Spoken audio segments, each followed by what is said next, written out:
માર્કેટની અંદર મેંદાની બ્રેડ તો મળે જ છે, પણ સાથે સાથે માર્કેટની અંદર આટા બ્રેડ અને કોઈ જગ્યાએ મલ્ટીગ્રેન બ્રેડ પણ અવેલેબલ છે. પણ શું તમે જાણો છો કે તેમાં માત્ર 30 to 40% જેટલું જ મિલેટ હોય છે અથવા આટા હોય છે, અને બાકી બચેલો જે 70% ભાગ છે તે મેંદો હોય છે. તો પ્યોર આપને મિલેટમાંથી કોઈ બ્રેડ આપતું નથી. તો આજ ડિમ્પલ્સ ડિશીસમાં માત્ર રાગીના લોટમાંથી તમે જોઈ શકો છો તેવી ડિલિશિયસ સ્પંજી એકદમ સુપર સોફ્ટ આપણે બ્રેડ તૈયાર કરવાના છીએ. તો શું કરવાનું છે, શું ધ્યાનમાં રાખવાનું છે, તે ચલો બધી જ ટિપ્સ સાથે રેસીપી શરૂ કરીએ. તો જેમના માટે અહીંયા આપણે લેશું ડ્રાય ઈસ્ટ, જે આપણે એક્ટિવ ઈસ્ટ આવે છે ને તે છે, જે લગભગ 1.5 નાની ચમચી જેટલું મેં લીધું છે. અને સાથે મીઠાશ માટે 2 ચમચી જેટલો હું ગોળ મિક્સ કરું છું. માર્કેટની જે બ્રેડ આવે છે ને તેના ફિક્કાનેસ કાઢવા માટે ખાંડ મિક્સ કરે છે, પણ આપણે રાગીની થોડી મીઠાશ વધારવા માટે ગોળનો ઉપયોગ કર્યો છે 2 ચમચી જેટલો. હવે આપણે 1.5 કપ જેટલું હુંફાળું ગરમ પાણી લેશું, જેથી આપણું આ ઈસ્ટ છે ને બરાબર રીતે ફૂલી જાય. એકવાર ચલાવી દેશું અને પછી તેને 10 મિનિટ માટે સાઈડમાં રાખી દેશું. હું તમને બરાબર આજે બતાવવા માગું છું કે ઈસ્ટ કેવી રીતે ફૂલે છે. જે તમે જુઓ એકદમ ઇન્સ્ટન્ટ મેં તમને બતાવ્યું છે કે ઈસ્ટ ફૂલતા આ રીતે થઈ જશે. 10 મિનિટમાં ઈસ્ટ ફૂલી જાય છે. 10 મિનિટ સુધી તેને સાઈડમાં રાખવું પડે છે. અને અહીંયા તમે દૂધનો ઉપયોગ પણ કરી શકો છો અને પાણીનો ઉપયોગ પણ કરી શકો છો, પણ હુંફાળું ગરમ હોવું જરૂરી છે ઈસ્ટને ફટાફટ ફૂલાવવા માટે. હવે આ રીતે ઈસ્ટ આપણું ફૂલી ગયું છે, તો એકવાર ચલાવી દઈશું અને પછી તેમાં આપણે સ્વાદ પ્રમાણે નમક મિક્સ કરી દઈશું, 1/2 નાની ચમચી જેટલો. અને બ્રેડ એકદમ સુપર સોફ્ટ બને તેના માટે 2 ચમચી જેટલું તેલ, અહીંયા તમે જે તેલ ખાતા હોય તે લઈ શકો છો.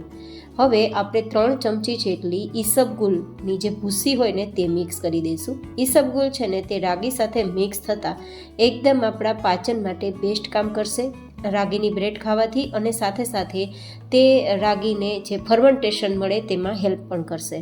હવે આપણે અહીંયા રાગીનો લોટ લીધો છે, જે માર્કેટમાં પેકેટ તમને બતાવ્યું ને તે રીતે મળી જશે, અને ઘરે પણ દળાવી શકો. લગભગ 1.5 કપ જેટલો લોટ છે.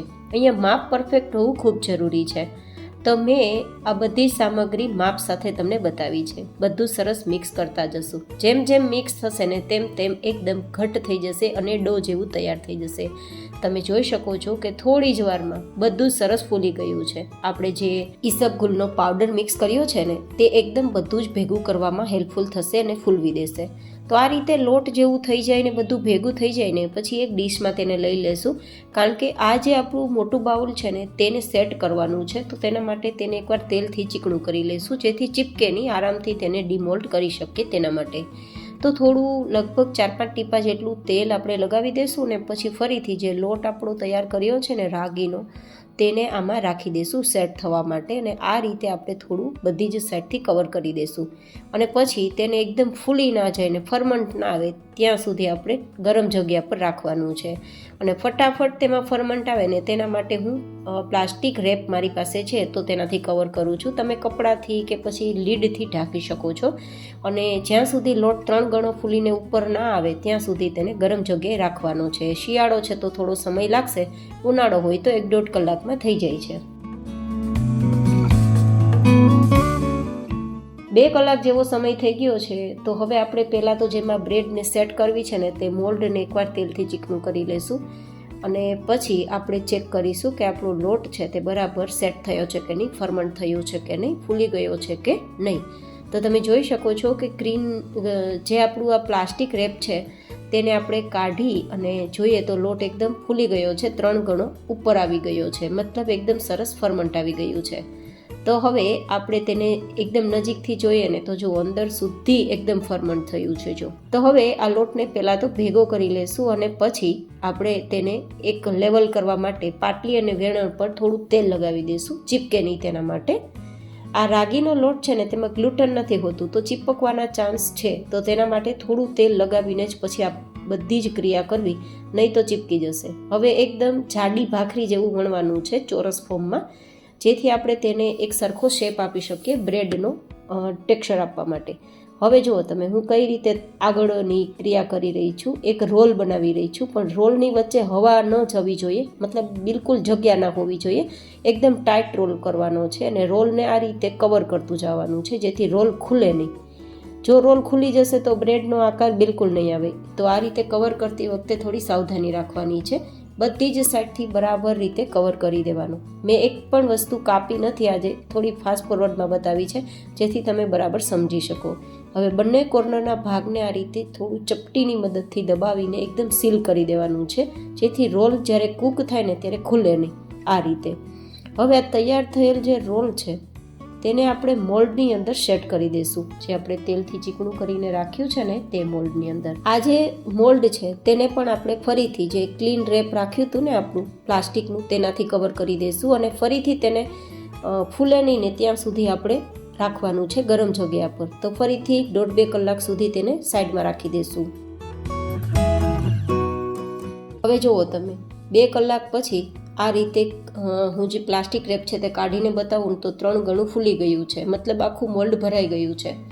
તો હવે ઉપરનો ભાગ થોડો બ્રાઉન કલરનો આવે ને, જેવો બ્રેડનો કલર બ્રાઉન હોય તેવો કલર આવે ને, તેના માટે થોડું દૂધ આપણે લગાવી દઈશું.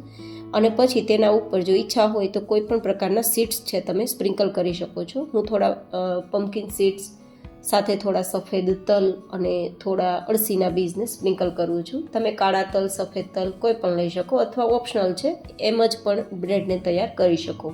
કડાઈમાં કરવી હોય ગેસ ઉપર તો કડાઈની અંદર આ કન્ટેનર રહે તેટલી મોટી કડાઈને 10 મિનિટ હાઈ ગેસની ફ્લેમ પર પહેલાં પ્રીહીટ કરી લેવાની અને પછી 50 મિનિટ માટે ધીમા ગેસની ફ્લેમ પર બેક કરી લેવાની.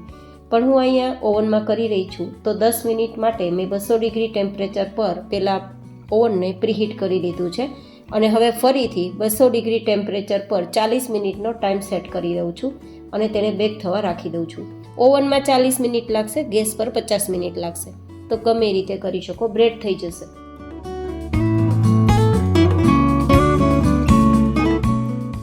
ચાલીસ મિનિટ જેવો સમય થઈ ગયો છે અને હવે આપણે તેને બહાર કાઢી લઈએ અને એકવાર ચેક કરી લઈએ.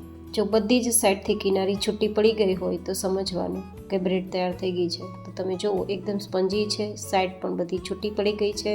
તો હવે તેને પરફેક્ટ ઠંડી કરવા માટે ઢાંકી દઈશું, જેથી અંદરથી આપણી બ્રેડ સ્પંજી રહે અને એકદમ સોફ્ટ રહે, મોઇસ્ટ રહે. તો હવે લગભગ થોડી વાર 1-2 કલાક જેવો સમય આપવો પડશે ઠંડુ થવા માટે અને પછી તેને ડિમોલ્ડ કરવાનું છે. ગરમ ગરમમાં ક્યારેય બ્રેડને કાઢવાની નથી, નહીં તો ભૂકો થઈ જશે. તો તમે જુઓ ઠંડી થતાં વધારે સાઈડ છે તે છૂટી પડી ગઈ છે. તો હવે એકવાર ચપ્પુની મદદથી કિનારીને છૂટી પાડી દઈશું, જેથી ઇઝીલી આપણું આ જે બ્રેડ છે તે બહાર નીકળી જાય. આ રીતે ઊંધું કરશો તો ફટાફટ તે બહાર નીકળી જશે અને તમે જુઓ કેટલું સુપર સોફ્ટ આપણું બ્રેડ તૈયાર થઈ છે. જો એકદમ સ્પંજી છે. હું જેવું આ રીતે દબાવું છું કે ફટાફટ ઉઠીને ઉપર આવે છે. જુઓ તમે, પરફેક્ટ છે ને ગાઈસ, એકદમ સરસ. કલર પણ કેટલો સરસ આવ્યો છે. હવે આ રીતે આપણે ધારદાર ચપ્પુથી તેની જેટલી સાઇઝમાં થિકનેસ રાખી હોય તેટલી બ્રેડ કટ કરી લઈશું. તમે પાતળી, જાડી તમારી ચોઈસ પ્રમાણે કટ કરી શકો છો. તમે જુઓ કેટલી સુપર બ્રેડ તૈયાર થઈ છે. કોઈ કહેશે આને જોઈને કે મેંદા કે ઘઉં વગર બની છે. જનરલી માર્કેટમાં 70% જેટલો મેંદો અને 30% જેટલી ઘઉં અથવા તો જે મિલેટથી બને છે ને તે મિક્સ કરવામાં આવે છે. 100% મિલેટથી ક્યારેય નથી બનતી. તો મેં આજે તમને 100% મિલેટથી બ્રેડ બનાવવાનો વિડીયો શેર કર્યો છે. આઈ હોપ કે તમને પસંદ આવ્યો હશે. જો પસંદ આવ્યો હોય તો વિડીયોને લાઇક કરજો, ચેનલને સબસ્ક્રાઈબ કરજો. આ રીતે કટ કરીને બતાવું તો પણ ઇઝીલી માર્કેટની જે બ્રેડ હોય ને તેના જેવો જ લુક આવે છે. તો તમને વિડીયો કેવો લાગ્યો બતાવજો.